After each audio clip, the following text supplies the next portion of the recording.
Welcome my dear रॉकर्ट्स। आज हम देखने वाले हैं अ हिस्ट्री ऑफ वायलेंस। जैसा कि दोस्तों हम सभी जानते हैं कि साउथ के सुपरस्टार विजय की अगली मूवी का नाम है लियो और साउथ इंडिया में ऐसा कहा जाता है कि लियो मूवी इस मूवी की कहानी की रीमेक है, लेकिन ये मूवी 2005 में रिलीज हुई थी। तो अब देखते हैं कि इसका रीमेक बनाना सही है या नहीं। वेल, ये कहानी है एक ऐसे आदमी की जो अपने परिवार के साथ नॉर्मल जिंदगी जी रहा होता है, लेकिन एक दिन कुछ ऐसा होता है जिसके बाद दुनिया के बड़े से बड़े गैंगस्टर्स उसके पीछे लग जाते हैं और ये आदमी अपने परिवार के लिए खून की नदियां बहा देता है। कहानी की शुरुआत में हम देखते हैं कि दो लोग एक होटल के आगे खड़े हैं। इनका नाम लेलैंड और विलियम है। लेलैंड विलियम से कहता है कि मैंने अपना काम पूरा कर दिया है। अब विलियम पूछता है कि भाई इतना ज्यादा वक्त कैसे लग गया। वो कहता है कि अंदर एक आदमी था, मुझे उससे भी लड़ना पड़ा। फिर कार में बैठने पर लेलैंड पीने के लिए पानी मांगता है तो विलियम उसे पानी का जार देता है जो कि खाली है, लेकिन लेलैंड को ये मजाक जरा भी अच्छा नहीं लगता। तो वो होटल के अंदर लगे हुए वाटर कूलर से पानी लेने के लिए जाता है। अब विलियम जैसे ही होटल के अंदर जाता है तो देखता है कि चारों तरफ खून ही खून है।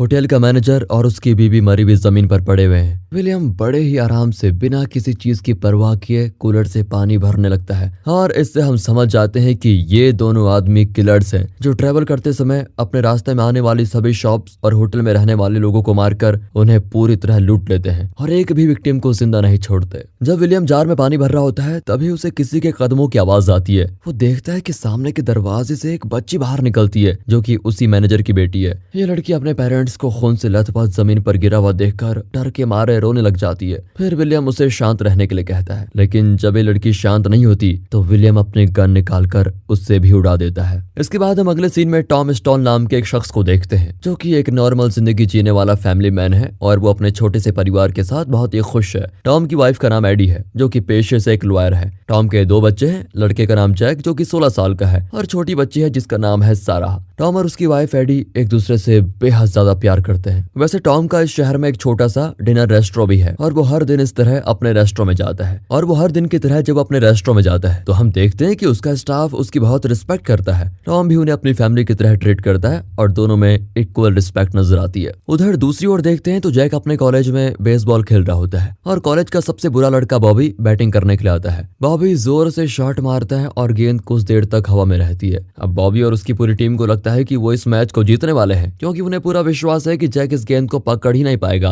लेकिन वो इस गेंद को कैच कर लेता है जिससे बॉबी की टीम हार जाती है और इससे आता है बॉबी को बहुत गुस्सा और वो अपने दोस्तों को लेकर चेंजिंग रूम में जैक के पास जाता है। उसे लड़ने के लिए उकसाता है लेकिन जैक उससे लड़ना नहीं चाहता। फिर बॉबी उसे गंदी गंदी गालियां देकर सबके सामने उसकी इंसल्ट करता है, पर जैक का मजाक के अंदाज का आदमी है तो वो उसको मजाक में बदल देता है जिससे सभी बॉबी के ऊपर हंसने लगते हैं। अब बॉबी अपनी इंसल्ट देखकर गुस्से में चला जाता है। इधर रेस्टोरेंट बंद करने के बाद टॉम अपनी वाइफ एडी के साथ कुछ क्वालिटी टाइम स्पेंड करता है। अगले दिन हम देखते हैं कि जब रात में बॉबी अपने दोस्त के साथ कार में जा रहा होता है तो उसे सड़क के दूसरी तरफ जैक दिखाई देता है जो अपनी गर्लफ्रेंड जूली के साथ होता है और अब बॉबी डिसाइड करता है कि आज वो जैक से अपना बदला जरूर लेगा। फिर जब वो सड़क पार कर रहा होता है तो उसके सामने एक ट्रक आता है जिसे ड्राइव करने वाला कोई और नहीं बल्कि लेलैंड और विलियम होते हैं। विलियम की आंखों को देखकर बॉबी की हालत खराब हो जाती है और वो बिना कोई हंगामा किए उन्हें जाने देता है। रास्ते में जाते समय लेलैंड विलियम को बताता है कि ये शहर बिल्कुल मुझे पसंद नहीं है, मैं इस शहर के हर इंसान से नफरत करता हूँ। फिर ये दोनों इसी तरह घूमते हुए जाते हैं तो सीधे टॉम के डिनर रेस्टोरेंट पर पहुंचते हैं जो थोड़ी देर में बंद होने वाला है।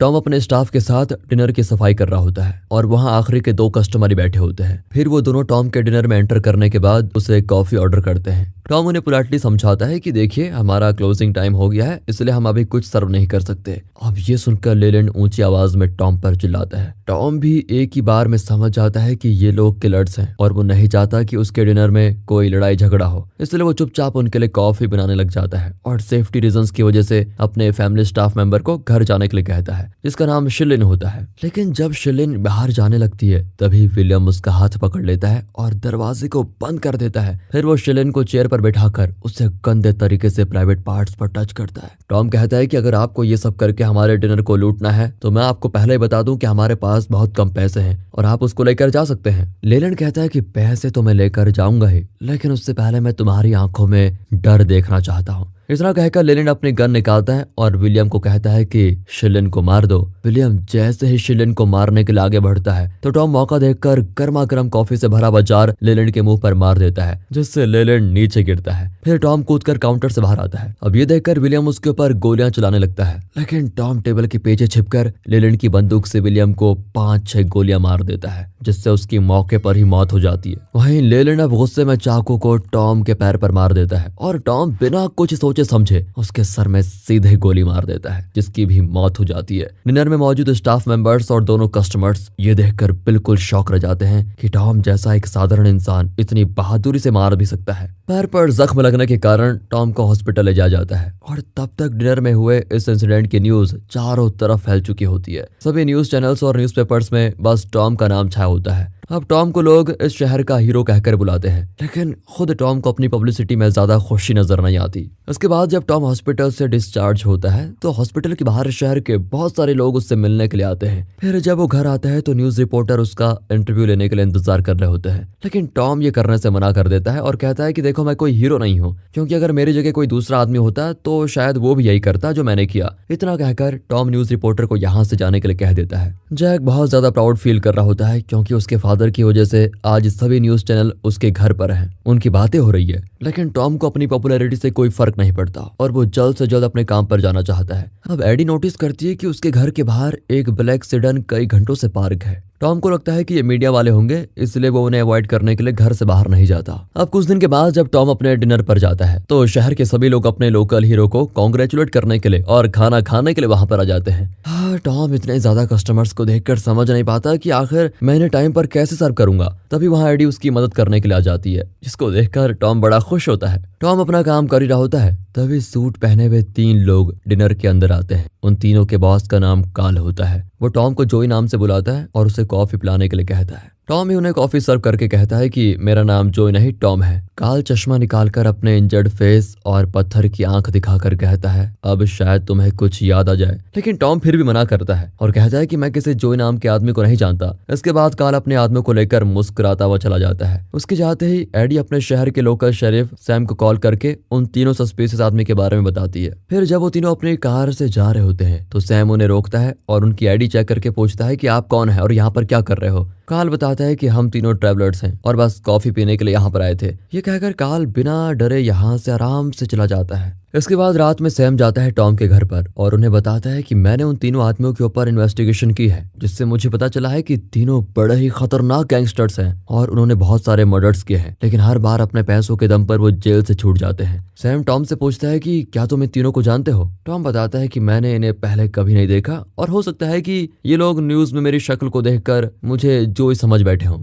अब सैम भी कहता है कि मुझे जोई नाम के किसी भी आदमी का कोई रिकॉर्ड नहीं मिला, लेकिन मुझे फिलाडेल्फिया के सबसे बड़े क्राइम सिंडिकेट ऑपरेट करने वाले जो आदमी है उसके बारे में पता चला है, जिसका नाम रिची कोसेक है और वो इन तीनों से काफी ज्यादा खतरनाक भी है। इसलिए अगर तुम्हें फिर ये तीनों दिखाई दें तो तुरंत मुझे कॉल कर देना। इतना कहने के बाद सैम यहाँ से चला जाता है। सैम के जाते ही एडी बहुत रोने लगती है कि हमारे ऊपर ये कौन सी मुसीबत आ गई। अगले दिन टॉम रोजाना की तरह डिनर रेस्टोरेंट चला जाता है और अपने स्टाफ के अंदर आने से पहले टेबल पर बैठा हुआ कुछ सोच रहा होता है। उसके चेहरे पर परेशानी साफ दिख रही होती है। टॉम नोटिस करता है कि उसके रेस्टोरेंट के बाहर वही ब्लैक सेडान कार है और जब वो उसकी तरफ जाता है तो कार निकल जाती है। टॉम बाहर आकर अपने इंजर्ड पैर के साथ वहां से भागने लगता है, क्योंकि उसे लगता है कि वो कार उसके घर की तरफ जा रही है। वो एडी को कॉल करके बताता है कि शॉटगन तैयार रखो। ये सुनकर एडी जल्दी से शॉटगन निकालकर उसे असेंबल कर लेती है। टॉम जैसे ही घर पहुंचता है तो वहां कोई भी नहीं होता, पर एडी डर के मारे उसके ऊपर गन पॉइंट कर देती है। वहीं जैक ये जानकर हैरान हो जाता है कि मेरे घर पर एक शॉटगन भी है। जैक टॉम से पूछता है कि आप इतने डरे हुए क्यों हो। टॉम भी कहता है कि कुछ गैंगस्टर्स न्यूज में मुझे देखकर जोई समझकर मेरे पीछे पड़ गए हैं। ये पूरा परिवार इस इंसिडेंट से बहुत डर जाता है और जब एडी सारा के साथ मॉल जाती है वो देखती है कि सारा गायब हो गई है। जब वो उसे इधर उधर ढूंढती है तो उसे सारा मिल जाती है, लेकिन काल उसके पास बैठा होता है। काल उसे कन्विंस करने की कोशिश करता है कि आपका हस्बैंड फिलाडेल्फिया के सबसे बड़े सिंडिकेट ऑपरेटर रिची कुसेक का छोटा भाई जोई कुसेक है और उसने कुछ सालों पहले मेरे चेहरे की यह हालत की है। एडी उसकी बातों पर लेकिन यकीन नहीं करती और सारा को लेकर चली जाती है। उधर कॉलेज में जैक जब अपनी गर्लफ्रेंड के साथ बात नहीं करता तभी बॉबी फिर से उसको चिढ़ाने लगता है और उसके परिवार के बारे में बहुत ही बुरा भला कहते हुए उसके फादर को खूनी कहता है। ये सुनकर जैक खुद को रोक नहीं पाता और अकेले ही बॉबी और उसके दोस्तों को बुरी तरह पीटता है, जिससे कि वो सभी हॉस्पिटलाइज हो जाते हैं। इस लड़ाई की वजह से जैक को कॉलेज से भी सस्पेंड कर दिया जाता है। फिर जब ये बात टॉम को पता चलती है तो वो उसे समझाता है कि वायलेंस के बिना भी लड़ाई को सुलझाया जा सकता है बेटा। जैक भी कहता है कि आपने जो उन दोनों लोगों को गोलियां मारी थी क्या वो वायलेंस नहीं था।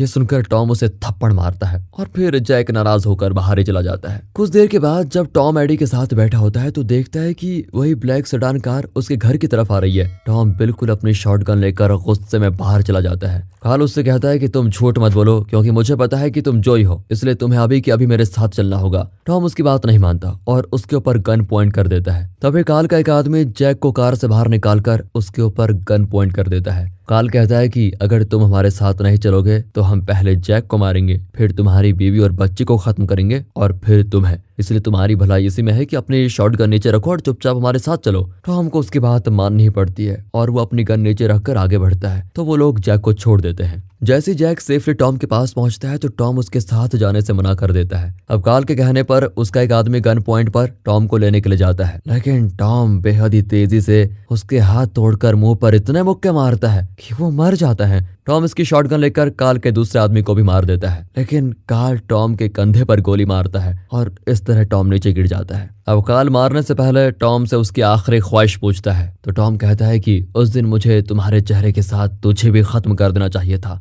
ये सुनकर कार्ल सेटिस्फेक्शन के साथ स्माइल करता है क्योंकि टॉम ने कबूल कर लिया है कि वो जोई है। अब कार्ल टॉम को शूट करने वाला होता है कि तभी पीछे से जैक उसे शॉटगन से उड़ाकर अपने फादर की जान बचा लेता है। कंधे की इंजरी के इलाज के लिए टॉम जब हॉस्पिटल में एडमिट होता है तो एडी को परेशान देखकर बताता है कि मेरा रियल नाम जोई कुसेक है और मैं फिलाडेल्फिया का सबसे माहिर हिटमैन हुआ करता था, लेकिन मैंने 16 साल पहले ये सब छोड़कर एक नॉर्मल जिंदगी की शुरुआत की और मैं अब अपने परिवार के साथ बहुत ही खुश हूँ। ये सुनकर लगता है एडी को शॉक, क्योंकि उसे लगा था कि टॉम एक नॉर्मल इंसान है। फिर जब टॉम हॉस्पिटल से बाहर आता है तो सैम उससे कुछ सवाल पूछने के लिए वहां आता है क्योंकि पूरे शहर में अफवाह फैल चुकी है कि टॉम एक पुराना गैंगस्टर है। इस पर एडी उसे बचाते हुए कहती है कि हम ऑलरेडी बहुत परेशान हैं, इसलिए सवाल पूछकर हमें परेशान मत करो। उसकी बातों को सुनकर सैम चला जाता है। उसके जाते ही इन दोनों के बीच फिर झगड़ा होता है। एडी अब बचकर यहाँ से जाने लग जाती है, लेकिन टॉम उसका गला पकड़ लेता है और कुछ देर तक लड़ाई करने के बाद दोनों सीढ़ियों पर इंटीमेट होने लग जाते हैं। इंटीमेट होने के बाद एडी फिर से गुस्सा होकर चली जाती है। इसके बाद जब टॉम सो रहा होता है तो उसके पास रिची का कॉल आता है। वो टॉम को फिलाडेल्फिया आने के लिए कहता है और धमकी देता है कि अगर तुम फिलाडेल्फिया नहीं आए तो मैं तुम्हारे पूरे परिवार को खत्म कर दूंगा। अपने परिवार को नए खतरे से बचाने के लिए टॉम रात को ही फिलाडेल्फिया के लिए निकल जाता है और 12 घंटे ड्राइव करने के बाद आखिर वहां पहुंचकर बाहर में रिची के एक एजेंट से मिलता है जो टॉम की पहचान करके उसे रिची के पास लेके जाता है। इतने सालों बाद अपने भाई को देखने के बाद रिची बहुत ही खुश होता है। बातों ही बातों में दोनों एक दूसरे की लाइफ के बारे में जानने लग जाते हैं। अब रिची बताता है कि एक समय था जब जोई मेरे साथ था तो पूरा फिलाडेल्फिया हमसे डरता था, लेकिन जब जो यहाँ से चला गया तो लोगों का डर कम हो गया। जोई ने जाने से पहले जो कुछ भी किया था उसके लिए मुझे बहुत बड़ी कीमत चुकानी पड़ी। अब ये सुनने के बाद टॉम यानी कि जोई उससे कहता है आखिर इन सारी चीजों को ठीक करने के लिए मुझे करना क्या होगा जिससे कि तुम मेरा पीछा छोड़ दो। इस पर रिचे कहता है कि तुम्हें अपनी जान देनी पड़ेगी। इतना कहने के बाद रिचे का आदमी टॉम के गले को वायर से चोक करने लगता है, लेकिन टॉम को इसके बारे में पहले से ही पता था, इसलिए उसने वायर के नीचे अपना हाथ रख दिया था। फिर वो सामने की टेबल पर पैर मारकर नीचे गिराता है और उस आदमी को लात मारकर फिर वो उस आदमी से भी आराम से फ्री हो जाता है। इसी बीच रास्ते में आने वाले दूसरे आदमी को इस तरह से मारता है कि वो सीधा मर जाता है। अब रिची अपने ड्रॉर से गन निकालकर उसे शूट करने वाला होता है कि उतनी ही देर में टॉम उसके तीनों आदमियों को मारकर कमरे से बाहर चला जाता है।